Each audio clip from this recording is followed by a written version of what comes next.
welcome back from spring break. Hope you guys had a restful one. I know we were indoors, but remember that we're doing the 5 cases of factoring quadratic trinomials.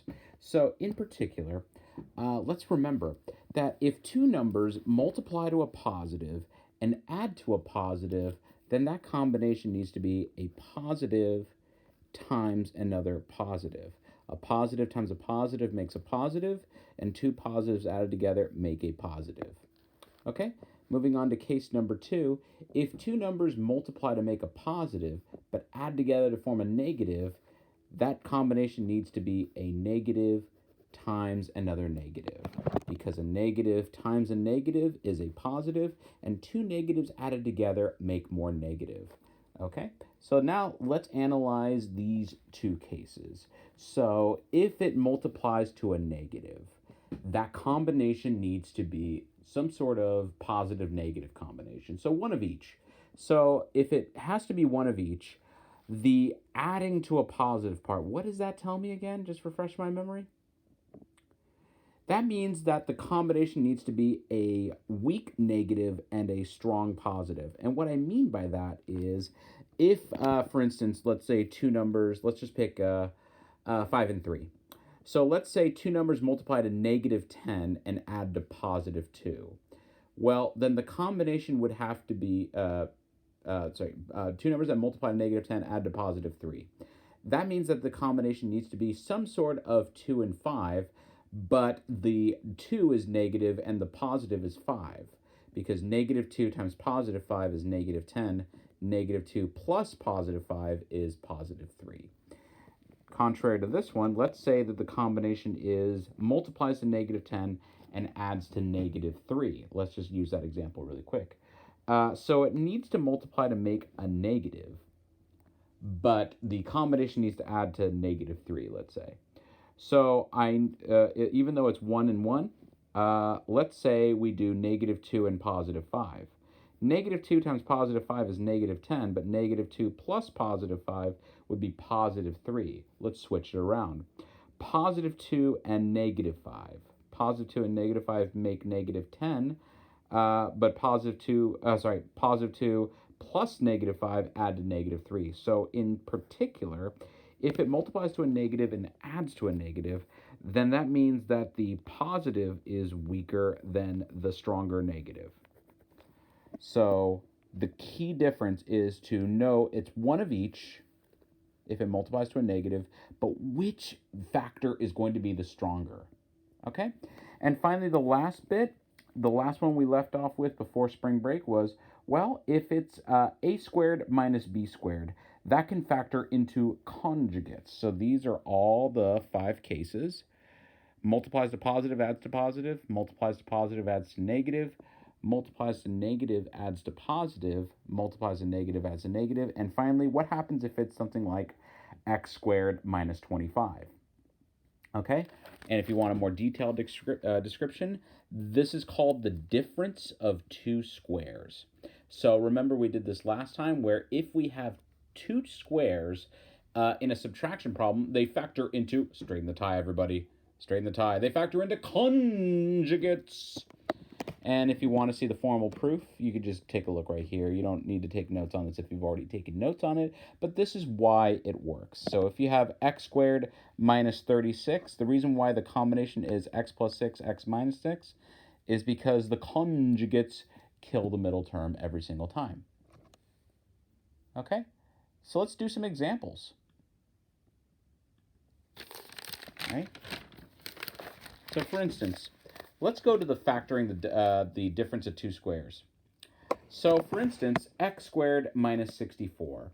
First things first, it's obviously the last case, the difference of two squares. It's a subtraction problem where we've got x squared and 64 is a square. Anybody know what the square root of 64 is? It's 8. So in particular, this combination needs to factor into x plus 8, x minus 8. You can FOIL this out, and the conjugates kill the middle term. Okay? Number 2, factor x squared minus 81 for me. Well, It's a subtraction problem. I have a square minus a square. In particular, the square root of x squared is x, and the square root of 81 is 9. So I can factor this into conjugates if it's the difference of two squares. So if it's x squared minus 9 squared, I can factor this into x plus 9, x minus 9. Okay? See if you can do 3, 4, and 5 independently. Oh, sorry, and 6. 3, 4, 5, and 6 independently.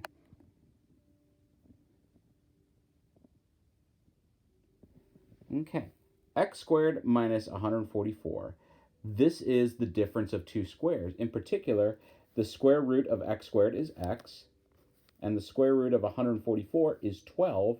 So in particular, x squared minus 144 can be factored into x plus 12, x minus 12. Okay, number 4, x squared minus 49. Do we have the difference of two squares? Yes. In particular, this is x squared, and 49, the square root of 49 is 7. So if we have the difference, the subtraction of two squares, I can break this down into x plus 7, x minus 7, because we multiply them out, we multiply out the conjugates, and the middle term becomes 0x, and it results in x squared minus 7 squared, or x squared minus 49. Now I know what you're thinking. The square root of 1, it's 1. Yeah, I'm not trying to trick you. This is literally the difference of two squares. The square root of 1 is 1. So x squared minus 1 can be broken down into x plus 1, x minus 1. Okay? And finally, x squared minus 100. Well, I can break this up. This is x squared minus, well, the square root of 100 is 10, so this is x squared minus 10 squared. So I can break this up into conjugates by writing it as x plus 10, x minus 10. Okay? All right. Now, let's do the real deal factoring. Okay, so we're looking for two numbers that multiply to positive 2 and add to positive 3. So I want to break this down into a multiplication problem. So why don't I take this out? First things first, can I take something out from x squared, 3x, and 2? Just right now. No. Okay, so that tells me that I'm just going to factor this. Okay, so what two numbers multiply to positive 2 and add to positive 3? Just to warm up. Well, what's the situation? Multiplies to a positive. So is that positive positive or negative negative? It's positive times positive because even though it multiplies to a positive, they have to add to a positive. So let's make the first case like that'll ever work. 1 times 2. Positive 1 times positive 2 is positive 2. Positive 1 plus positive 2 is positive 3. Well, I'll be darned. It worked on the first try. So the winning team is positive 1, positive 2. So that becomes x plus 1, x plus 2, or you could write this as x plus 2 times x plus 1. Same thing. Okay, x squared plus 10x plus 16. See if you guys can figure out this combination independently. And when you're done with that, you can move on to number 9. Okay, well, what am I looking for in problem number 8? Two numbers that multiply to positive 16 and add to positive 10. Well, the combination, if you look at your cheat sheet, always have that cheat sheet on handy. This has to be a positive combination. So let's start with the obvious case, 1 and 16. 1 times 16 is 16. 1 plus 16 is 17, so that doesn't work. Let me try dividing by 2. 16 divided by 2? Yes, that's a whole number. Specifically, 2 times 8. 2 times 8 is 16. 2 plus 8 is 10. Oh, there's our winning team. So the winning team is positive 2, positive 8. Therefore, x squared plus 10x plus 16 is x plus 2, x plus 8. Completely factored. We want the multiplication problem. Okay. Number 9 and number 10. Okay, number 9. What am I looking for in problem number 9? All right, two numbers that multiply to positive 12 but add to negative 13. All right, well, if it multiplies to a positive, it has to be either positive times positive or negative times negative.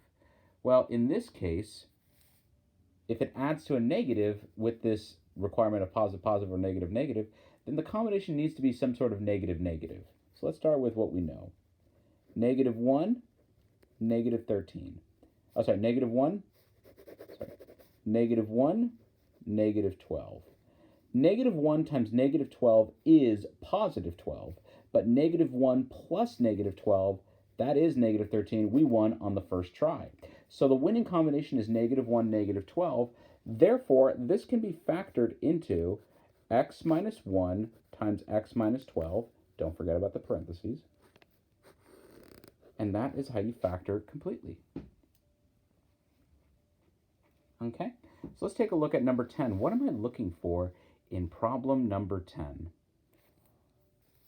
Two numbers that multiply to positive 36 and add to negative 15. Okay, well, if it multiplies to a positive, then that combination needs to be positive, positive, or negative, negative. But since they add to a negative, then I have no choice. It's negative, negative. So let's list some factors in there. Negative 1, negative 36. Negative 1 times negative 36 is 36. Negative 1 plus negative 36 is negative 37. That doesn't work. Can I divide by 2? Yes. In particular, 36 divided by 2 is 18. So let's try negative 2, negative 18. Negative 2 times negative 18 is positive 36. Negative 2 plus negative 18 is negative 20. So that doesn't work. Let me try dividing by 3. Is that okay? 36 divided by 3 is 12. So let me try negative 3, negative 12. Negative 3 times negative 12 is positive 36. Negative 3 plus negative 12 is negative 15. There we go. That took a little bit of effort, but we're good.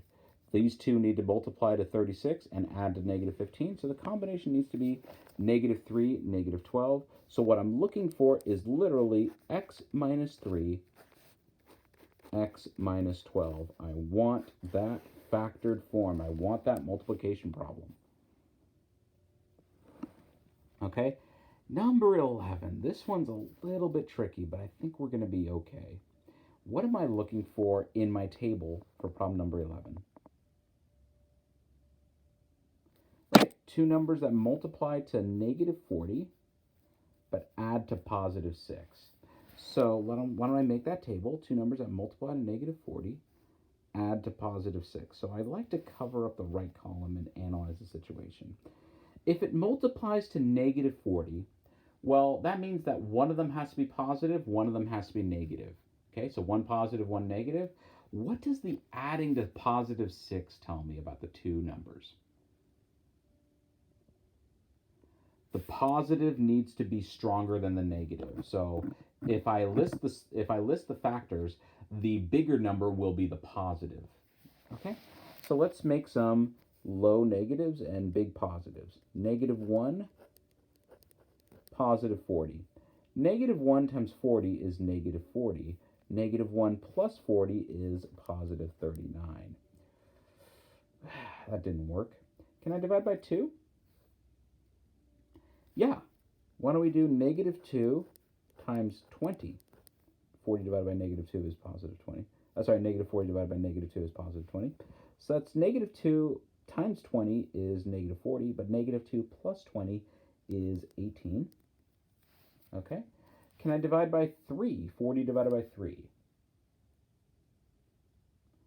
No. Can I divide by 4? I divide by 3, yes, but it'll be a decimal, so I forget about it. Can I divide 40 divided by 4? Yeah. In particular, negative 4 times 10 is negative 40. But what's negative 4 plus 10? 6. We've got a winner. So the winning combination is negative 4 and positive 10. So that means I can factor this quadratic trinomial into x minus 4, x plus 10. Question, could you also write this as x plus 10 times x minus 4? You betcha, of course, as long as the positive is in front of the 10 and the negative is in front of the 4. You're good. Okay. All right, let's do 4 more problems. See if you guys can do these on your own. 12 and 13. If you want to do 14 and 15 on your own, you can. And that's a 64, by the way. Let me make that a little bit clearer. Sorry about that. Okay, so if you want more time, please pause the video. Okay, so let's take a look at number 12. X squared minus 7x minus 44. Well, I'm looking for two numbers that multiply to negative 44 but add to negative 7. All right?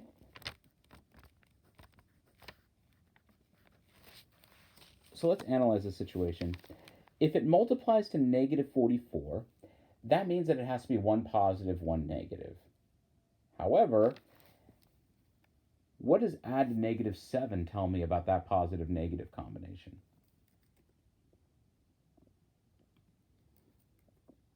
Well, that means that the negative needs to be a stronger number than the positive. So I'm going to make a table where I do, let's say, 1 and negative 44. 1 times negative 44 is negative 44. 1 plus negative 44 is negative 43. So that didn't work. Can I divide by 2? Yeah, let's do 2 and negative 22. 2 times negative 22 is negative 44.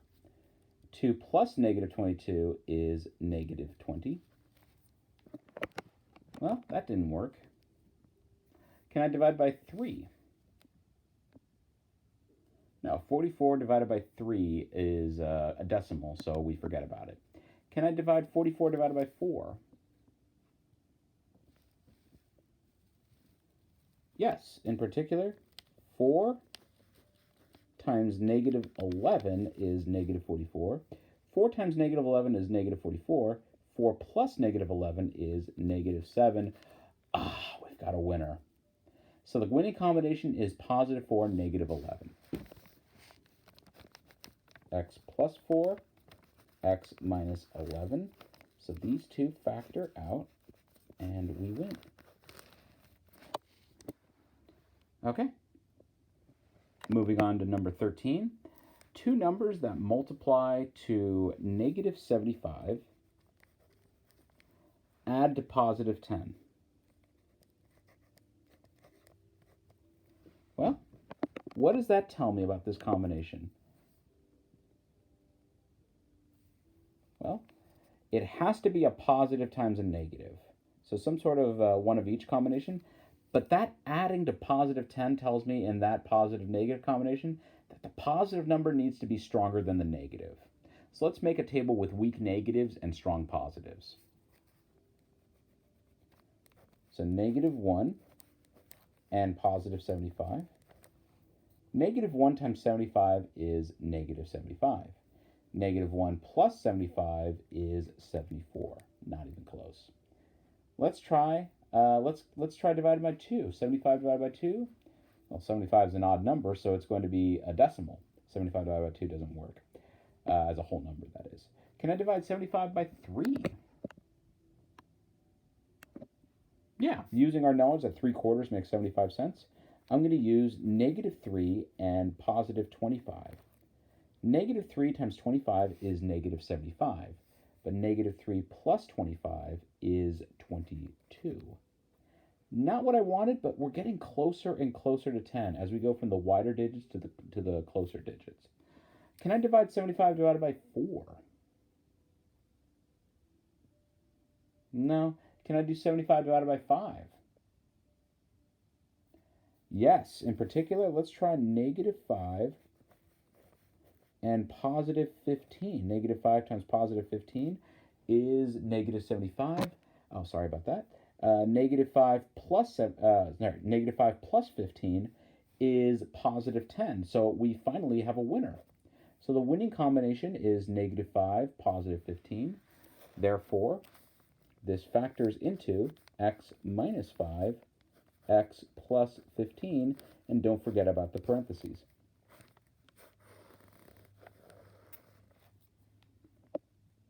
Okay. 2 more problems and we'll call it a day. X squared plus 16x plus 64. I'm looking for 2 numbers that multiply to positive 64 and add to positive 16. Well, if 2 numbers multiply to make a positive and add together to make a positive, that means that the combination needs to be positive times positive. So let's start with what we know. 1 and 64. 1 times 64 is 64. 1 plus 64 is 65. That's not what I want. Can I divide by 2? Yeah. 2 and 32.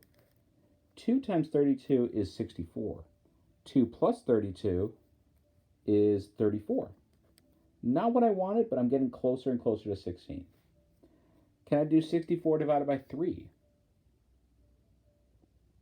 No, it's a decimal. I think it's 21.33333333. Can I do 64 divided by 4?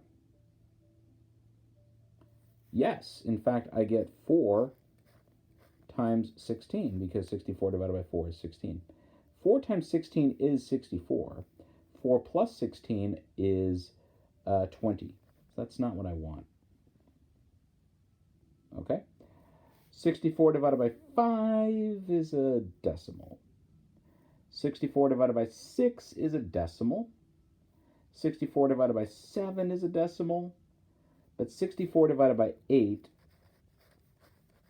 we get 8 times 8. 8 times 8 is 64. 8 plus 8 is 16. Hey, we've got a winner. So the winning combination is positive 8, positive 8. So I could write this as x plus 8, parentheses, times x plus 8, remember, in parentheses. But if you want to go by California standards, they also like it like this simplified. Personally, I like it like this because it helps out more in Algebra 2 and Pre-Calc. But if you want to be fancy, I'm not going to penalize you for being fancy. X plus 8 quantity squared. Okay. 15. X squared minus 12x plus 36. So what am I looking for in this table? 2 numbers that multiply to positive 36 but add to negative 12. Well, 2 numbers that multiply to positive 36, well, that combination needs to be either positive positive or negative negative, because a positive times positive makes a positive, or negative times negative makes a positive. I'm going to go with negative negative because they have to add to make a negative. So let's get right to it. Negative 1, negative 36. Negative 1 times negative 36 is 36, but negative 1 plus negative 36 is negative 37. Can I divide by 2? Yeah. Negative 2, negative 18. Negative 2 times negative 18 is 36, but negative 2 plus negative 18 is negative 20. Can I divide by 3?